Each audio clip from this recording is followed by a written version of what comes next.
एक सर्वे के मुताबिक घरेलू बचत में बड़ी गिरावट दर्ज की गई है। नेशनल अकाउंट स्टैटिस्टिक्स 2024 के वित्त वर्ष 2022-23 के जारी आंकड़ों के मुताबिक फाइनेंशियल सेविंग्स की दर गिरने के साथ ही बैंकों से कर्ज में जोरदार उछाल दर्ज किया गया है। पर इसी डेटा के मुताबिक पिछले 3 सालों में म्यूचुअल फंड निवेश 3 गुना बढ़ा भी है। आज करेंगे चर्चा, फाइनेंशियल मैनेजमेंट का ये ट्रेंड कैसा है, बचत और खर्च में संतुलन कैसे बना सकते हैं, इसमें रहने वाली है खास चर्चा। हमारे साथ 2 एक्सपर्ट्स हैं, Hemant Rustagi CEO wise invest और Vishwajeet Parashar mutual fund expert. बहुत स्वागत करते हैं दोनों एक्सपर्ट्स का हमारे साथ इस खास चर्चा में शामिल होने के लिए। पहले जरा आंकड़ों को समझना जरूरी है। ये कुछ आंकड़े हमने पिछले साल भी देखे थे। फाइनेंशियल सेविंग्स की दर, मतलब जो बचत दर जिसे कहते हैं, जो हाउस होल्ड सेविंग्स है, उसमें एक डिक्लाइनिंग ट्रेंड देखने को मिल रहा है।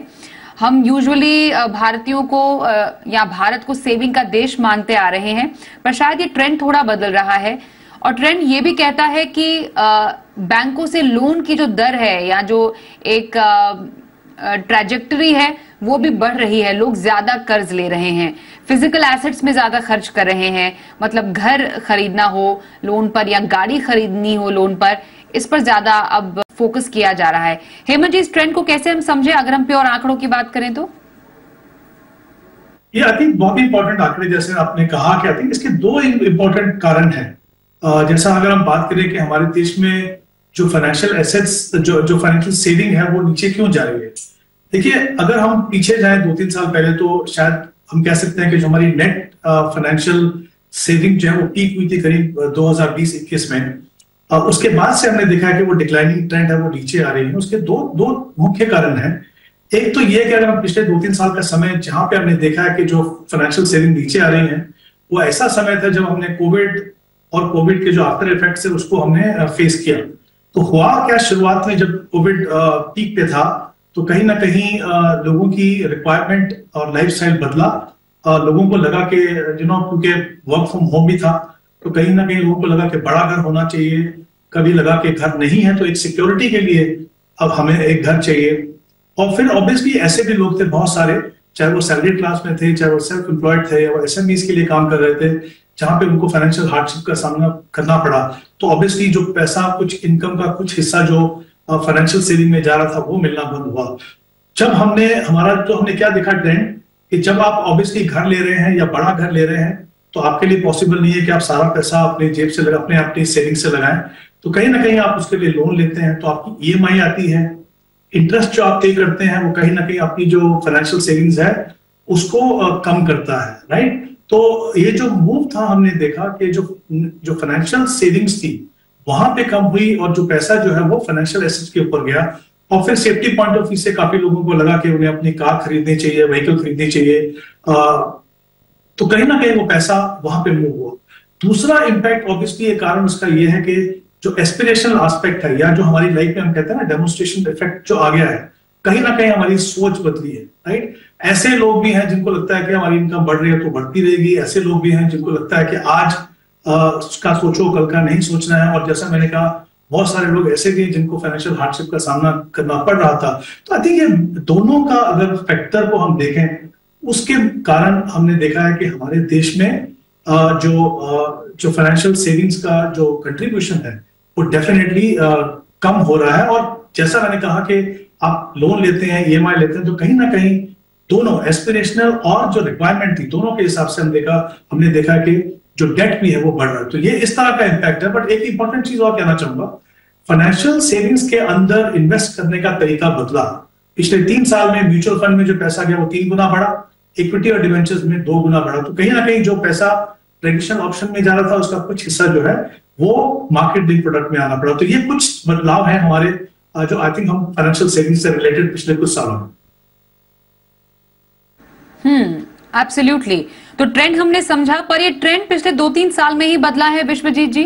कोविड के बाद, जिस जिक्र भी किया हेमंत जी ने, कि कोविड के बाद ये कुछ हमने बदलता हुआ देखा है, क्योंकि जो फाइनेंशियल सेविंग्स के आंकड़े हम देख पा रहे हैं हाईएस्ट थे 2020 और 2021 में। एक ऐसा टाइम था जब लोग ज्यादा खर्च नहीं कर रहे थे, अपने पास ज्यादा पैसा रख रहे थे। उसके बाद हमने 2021-22 में इसको थोड़ा घटते हुए देखा और फिर अभी जो आंकड़े आए हैं 2022-23 के, उसमें सबसे कम पिछले 5 साल की फाइनेंशियल सेविंग के आंकड़े हमने नीचे जाते हुए देखे हैं। मतलब ये बात साफ है कि कोविड के बाद का ये जो ट्रैजेक्टरी चेंज है वो मनी मैनेजमेंट के कई ट्रेंड को भी दर्शाता है। जी बिल्कुल स्वाति जी, अगर हम ओवरऑल देखें तो हमारा देश एक सेवर्स के नाम से जाना जाता था कि हम 30-35% अपना सेविंग करते थे। लेकिन वो जनरेशन जो थी वो पिछली जनरेशन थी जिसको हम कहते हैं रोटी कपड़ा और मकान।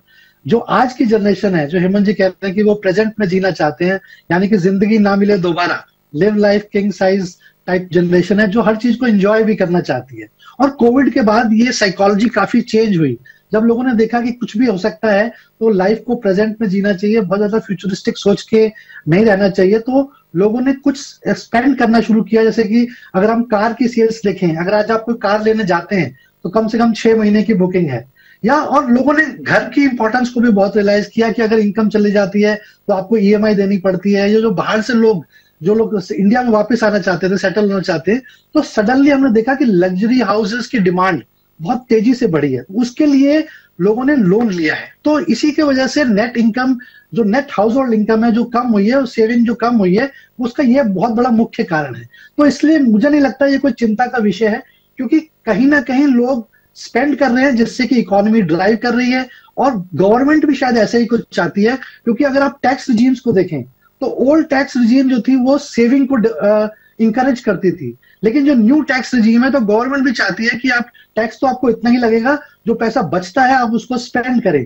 और इकोनॉमी ऐसे ही चलती है कि जब कोई खर्च करता है तभी किसी की इनकम बनती है और लोगों को जॉब्स मिलती हैं। तो ये एक मुख्य कारण है इकोनॉमी को ड्राइव करने का, और कोई सरप्राइज नहीं है कि we are the fastest growing economy in the world. तो किसी का खर्च, किसी की इनकम, मेरे ख्याल से यही हो रहा है। सेविंग जो कम हो रही है, वो लोग ऐसा नहीं है कि वो सेव नहीं कर रहे हैं। जैसे हेमंत जी ने बताया कि वो म्यूचुअल फंड्स पे अगर आप देखें तो नंबर्स बढ़ रहे हैं, ट्रिपल्ड हो गए हैं 3 साल में। तो ऐसा इसलिए हो रहा है क्योंकि अवेयरनेस भी बढ़ रही है, लोगों को लगता है कि सेव करो, स्मार्ट।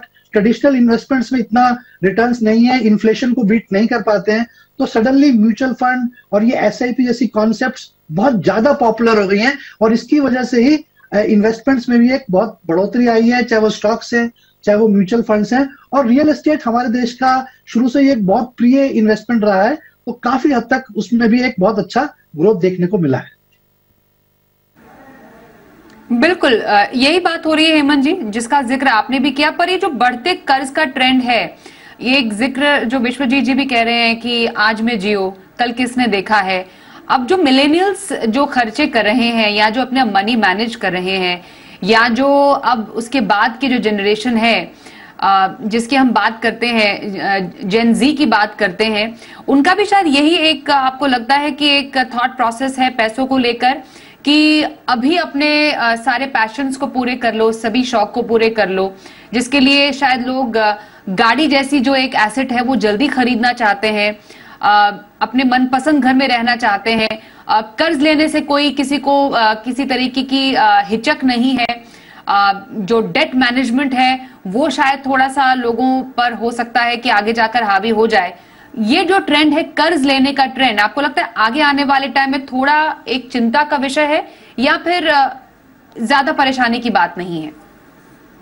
स्वाति देखिए, ये जो चेंज है, जैसा मैंने पहले भी कहा, ये ऑब्वियसली एस्पिरेशनल जो हमारी नीड्स हैं या रिक्वायरमेंट्स हैं, जो हमारे एस्पिरेशंस हैं, और जैसा मैंने कहा कि हमारी लाइफ में जो डेमोन्स्ट्रेशन इफेक्ट आया है, कहीं ना कहीं उसका ये असर देखने को मिल रहा है हमें, चाहे वो जेन जी हो या फिर जनरली भी हमने देखा है थॉट प्रोसेस जो है कहीं ना कहीं बदला है। क्योंकि पहले पूरा जो फोकस था वो सेविंग और उसके ऊपर हुआ करता था।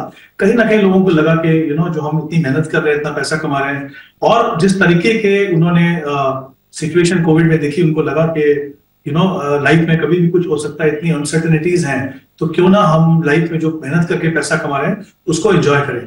देखिए, मुझे लगता है ये ट्रेंड शायद कंटिन्यू करेगा, क्योंकि इसके साथ साथ एक चीज और भी है कि जैसा मैंने पहले भी कहा कि आपका जो सोच है इन्वेस्टमेंट करने का तरीका बदल रहा है। तो क्या होगा, अगर आपकी जो इन्वेस्टमेंट नॉर्मली जो ट्रेडिशनल ऑप्शन में जाती थी, अगर वो आप म्यूचुअल फंड में, इक्विटीज में इन्वेस्ट कर रहे हैं, तो आप ओवर ए लॉन्गर पीरियड कहीं ज्यादा एक्यूमुलेट कर पाएंगे। तो अगर आपकी सेविंग या जो आपकी इन्वेस्टमेंट है वो थोड़ी कम भी होती है, थोड़ी कम होती है, मतलब उसको बहुत ज्यादा कम नहीं कर सकते आप, कुछ हिस्सा आप अगर कंजम्पशन में करते हैं तो भी आप, क्योंकि आप सही एसेट क्लास चुन रहे हैं, सही इन्वेस्टमेंट ऑप्शन चुन रहे हैं, तो शायद इवेंचुअली 15-20 साल के बाद जो आप एक्यूमुलेट करेंगे वो कहीं ज्यादा करेंगे जो आप ट्रेडिशनल इन्वेस्टमेंट ऑप्शन से करते थे। तो कुछ हद तक अगर वो शिफ्ट होता है तो उसमें कोई प्रॉब्लम नहीं है।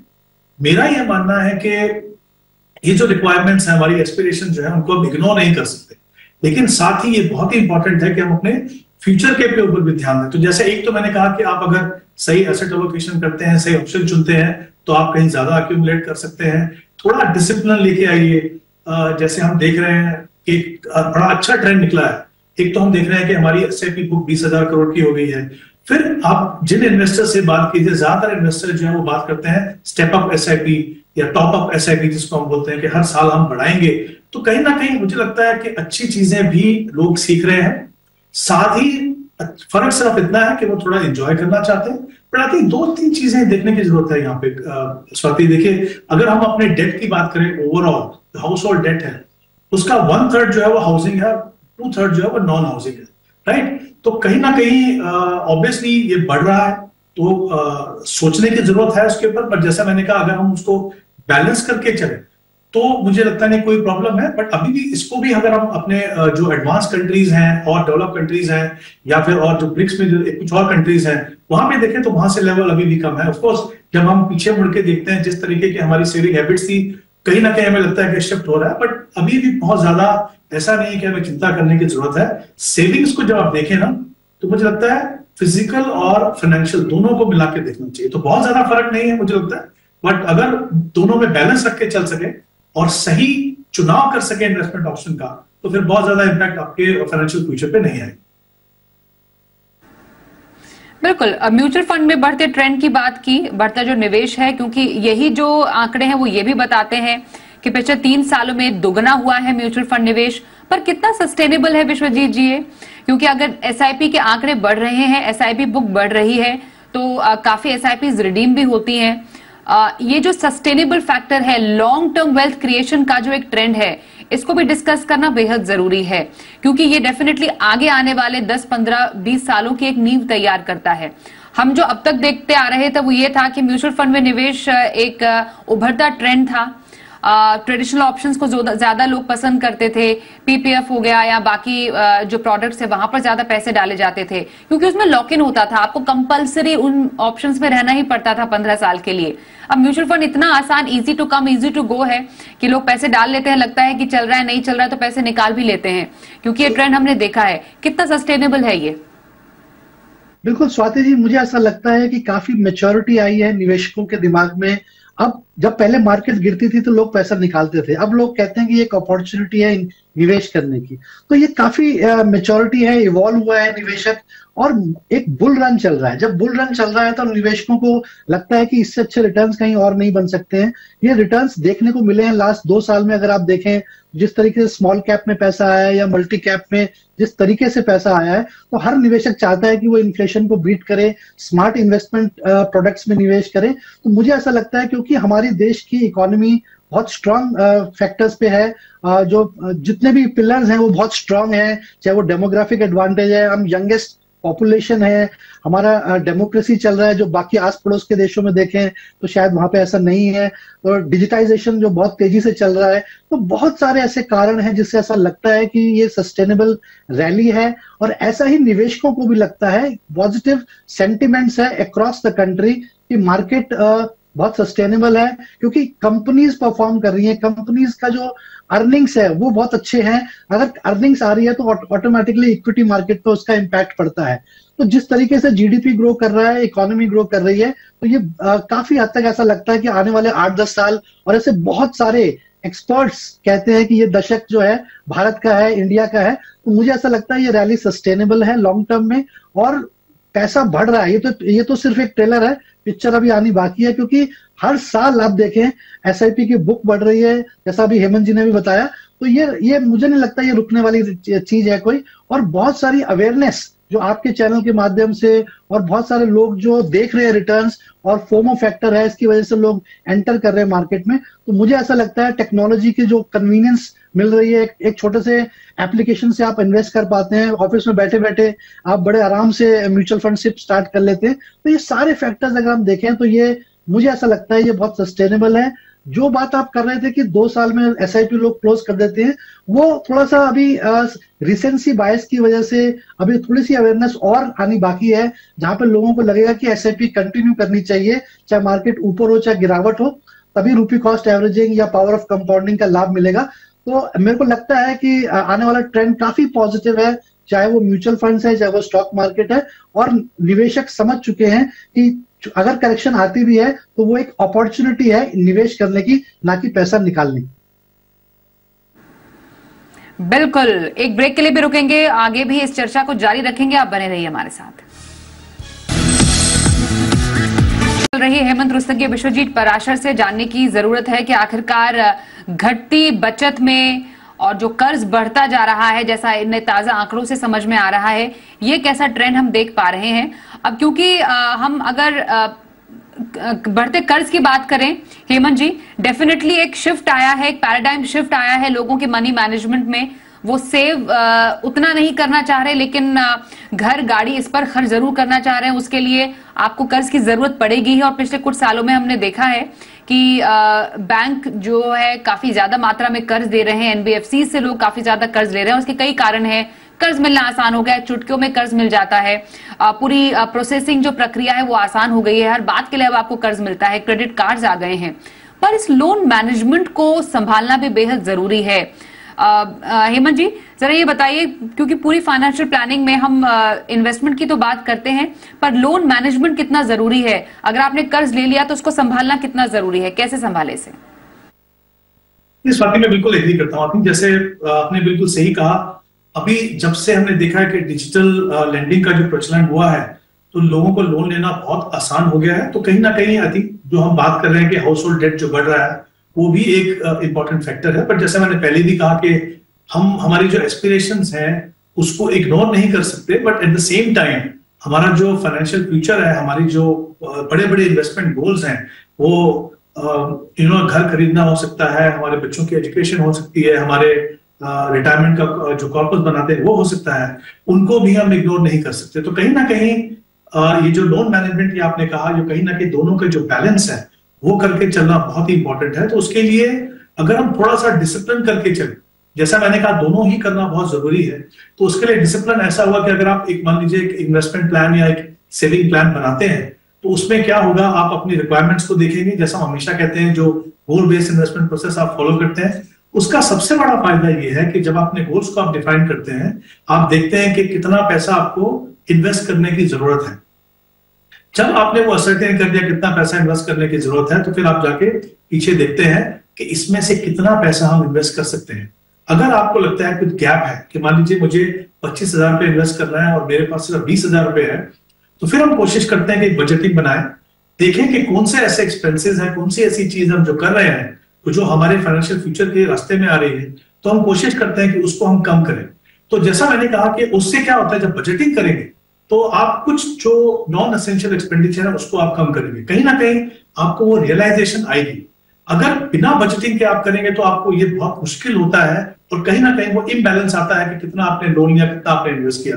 थोड़ा सा डिसिप्लिन अगर हम करें तो ये हमें अलाउ करेगा कि हमारे पास पैसा हो हमारी एस्पिरेशंस को, आज की जरूरतों को पूरा करने के लिए, साथ ही हमारे फ्यूचर के लिए, फाइनेंशियल फ्यूचर के लिए, हमारे भविष्य के लिए, हमारे लिए और हमारे जो हमारे फैमिली के लोग हैं, हम पे फाइनेंशियली डिपेंडेंट हैं, उनके फाइनेंशियल फ्यूचर के लिए हमारे पास पैसा हो। तो थोड़ा सा डिसिप्लिन रखें, और वो डिसिप्लिन इंश्योर करता है। और जैसा हमने पहले भी कहा, सही इन्वेस्टमेंट ऑप्शन चुने ताकि आपको रिटर्न बेहतर मिल सके, जो कहीं ना कहीं आपको एक लीवे देगा कि आप कम इन्वेस्टमेंट से भी ज्यादा कॉर्पस बना सके। तो कुछ चीजें हैं जिनको आप ध्यान रखें, तो ये दोनों चीजें करना डेफिनेटली मुमकिन है। बिल्कुल, तो ये cash management, cash flow management की बात हुई, लोन कैसे मैनेज करें बात करें। अब थोड़ा एसेट एलोकेशन पर बात कर लेते हैं।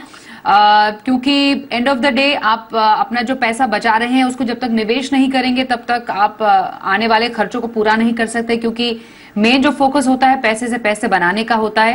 तो एसेट एलोकेशन में इक्विटी डेट का जो एक तालमेल है, जो संतुलन है, वो बिठाने की जरूरत रहती है। इसे विश्वजीत जी, एसेट एलोकेशन में क्या जो फॉर्मूला है, तरीका अपनाएं जिससे कि एक बैलेंस बिठाया जा पाए? देखिए स्वाति जी, अगर हम ओवरऑल देखें तो सबसे पहले आपको देखना है कि जो वॉरेन बफेट भी कहते हैं कि जो आपकी इनकम है आप पहले खर्च कर लें, उसके बाद जो बच जाए वो सेव करें, वो गलत है। तो पहले जो आपकी इनकम आ रही है, जो आपने गोल सेट किए उसके लिए सेव करें, उसके लिए इन्वेस्ट करें, और जो बच जाए वो खर्च करें। तो अगर आप ऐसा रूल बना के चलेंगे कि खर्च बाद में करना है, पहले सेव करना है, तो आपकी फाइनेंशियल लाइफ काफी अच्छी रहेगी फ्यूचर पॉइंट ऑफ व्यू से। दूसरे ऐसे बहुत सारे रूल्स भी हैं कि 30-30-30-10, 30% आप अपना EMI मैक्सिमम रखिए, 30% सेव और इन्वेस्ट कीजिए, 30% अपना ग्रोसरी या जो भी आपके खर्चे हैं उस पर रखिए, और 10% केवल अपने वांट्स के लिए या डिजायर्स के लिए कि आप अच्छे रेस्टोरेंट में खाना खाना जाना चाहते हैं या घूमने जाना चाहते हैं। तो कुछ ऐसे रूल्स अगर आप फॉलो करेंगे तो आपकी सेविंग्स अच्छी रहेंगी, आपका फ्यूचर फाइनेंशियल गोल्स अचीव होते रहेंगे। और जहां तक कि आपने एसेट एलोकेशन की बात करी है, वो अगर हम, क्योंकि आपको अपना पहले रिस्क प्रोफाइल देखना है कि आप एग्रेसिव निवेशक हैं या कंजर्वेटिव हैं, उसके अकॉर्डिंगली ही आप अपना एसेट एलोकेशन बनाते हैं। But as a thumb rule जो नॉर्मली हम कहते हैं कि आप 100 माइनस योर एज, अगर आप हैं, जो भी आपकी एज आती है, चाहे आप 80 वर्ष के भी हैं, चाहे आप 40 वर्ष के भी हैं, तो 100 माइनस एज अगर आप करते हैं तो उतना पैसा आपको इक्विटी में निवेश करना चाहिए, क्योंकि equity is the only asset class जो बाकी एसेट क्लासेस को आउट परफॉर्म करती है लॉन्ग टर्म में। बाकी जो बचता है 10%, चाहे आप कोई सी भी एज ग्रुप में हो, आपको गोल्ड में निवेश करना चाहिए। उसमें हम कोशिश करते हैं कि सोवरिन गोल्ड बॉन्ड जैसे प्रोडक्ट्स को सलाह देते हैं ताकि आपको थेफ्ट का, चोरी का डर ना हो, आपको लॉकर चार्जेस ना देने पड़े। और जो बाकी बचता है परसेंटेज, वो डेट में रखें, यानी कि PPF, EPF या फिर और कोई सेफ इंस्ट्रूमेंट जहां पे आपको पूरी सिक्योरिटी है। तो ऐसे करके अगर आप अपना 100 रुपीज डिवाइड करेंगे तो आपका एसेट एलोकेशन अच्छा रहेगा। और ये भी याद रखना है कि अगर आपका एसेट एलोकेशन बढ़ जाता है, कहीं किसी वजह से आपको लगता है कि इक्विटी में मैंने 60 रुपए रखना था, अब वो 70 हो गया है, तो वो 10 रुपए निकाल के आप वापस डेट में रख दीजिए, ताकि आपको हर साल अपना एसेट एलोकेशन सेम रखना है। और कहते हैं कि 90% सक्सेस आपके पोर्टफोलियो पर डिपेंड करता है किसी स्कीम या फंड पर नहीं, बल्कि राइट एसेट एलोकेशन पे। तो अगर आप एसेट एलोकेशन को हर साल रिव्यू कर रहे हैं तो आपका पोर्टफोलियो बिल्कुल सही रहेगा और लॉन्ग टर्म फाइनेंशियल गोल्स आप अचीव कर पाएंगे। और जहां तक कि कर्जे की बात है, एक बहुत साल पहले एक मूवी आई थी तारा रंपम, उसको जरूर देखें। जरूरी नहीं है कि हर चीज आप लोन पे लें, एक लिमिट रखें, 30% 40% अपने इनकम का उतना ही लोन लें, इससे ज्यादा ना लें। ओके, तो ये हमने आज समझी कुछ बेसिक पर जरूरी बातें फाइनेंशियल मैनेजमेंट की, और इस पर चर्चा करने के लिए हेमंत जी और विश्वजीत जी, आप दोनों का बहुत धन्यवाद हम करना चाहेंगे। इसी के साथ वक्त एक ब्रेक का भी हो गया है। मनी गुरु में बस इतना ही। देखते रहिए जी बिजनेस।